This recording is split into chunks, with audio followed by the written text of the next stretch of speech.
3 minggu itu isolasi mandiri adalah suatu hal yang berat, di mana ya kita pingin megang anak, pingin meluk anak, pingin bantuin istri ngurus anak, namun tidak bisa kita lakukan.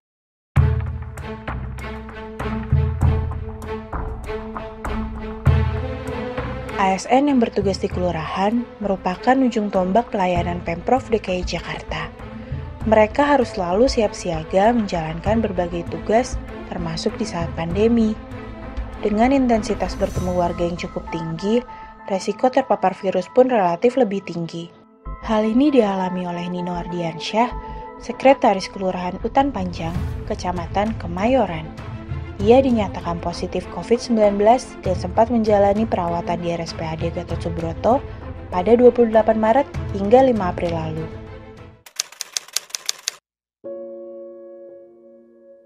Awal mulanya sekitar dari akhir Februari, saya mengalami demam dan meriang, sakit kepala, disertai batuk. Dikarenakan waktu itu masih belum jelas gejala dan segala macam, saya anggap itu sakit saja biasa karena kesibukan. Kemudian saya berobat ke dokter, didiagnosa awalnya itu tipes.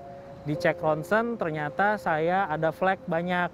Pada saat itu flek itu mengindikasikan bahwa saya COVID.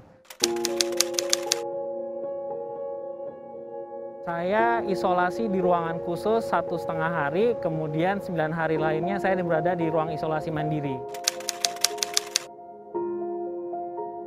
Saya sudah dilakukan pemeriksaan swab selanjutnya, namun hasil belum keluar.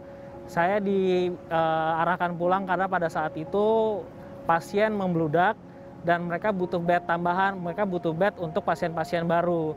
Karena saya dianggap sudah sehat namun belum negatif COVID, saya diarahkan untuk melakukan isolasi mandiri di rumah. Saya isolasi mandiri di rumah hampir 3 minggu karena hasil COVID saya negatif sekali, kemudian positif. Karena waktu itu harus 2 kali negatif, saya harus mengulang lagi sampai dinyatakan 2 kali negatif. Jadi kurang lebih saya hampir 2 atau 3 bulan berada di rumah. Saya masih melakukan isolasi mandiri, saya tidur dan beraktivitas di kamar yang terpisah dengan anak dan istri saya. Ketika saya beraktivitas di luar pun juga anak dan istri saya berada di kamarnya mereka, sehingga kami tidak ada jumpa secara fisik secara langsung, paling hanya lewat ketemu di jendela kamar gitu. 3 minggu itu isolasi mandiri adalah suatu hal yang berat, di mana ya kita pingin megang anak, pingin meluk anak, pingin bantuin istri ngurus anak, namun tidak bisa kita lakukan karena demi keselamatan semua gitu. Daripada mereka akhir tertular dari saya, lebih baik kita jaga diri saja walaupun itu sangat berat buat saya pribadi. Namun yang saya rasakan setelah saya masuk kembali ke kantor adalah stamina saya tidak seperti dulu. Saya jujur lebih gampang lemas dibanding sebelum saya terpapar. Hal ini mungkin juga karena paru-paru saya berdasarkan hasil ronsen sudah terkena flek kena pneumonia. Nah, menurut dokter spesialis paru yang ada di RSPAD, paru-paru saya tidak akan normal kembali seperti semula. Sisa-sisa flek itu akan selalu ada, sehingga saya pun juga diharapkan agar tidak terlalu capek.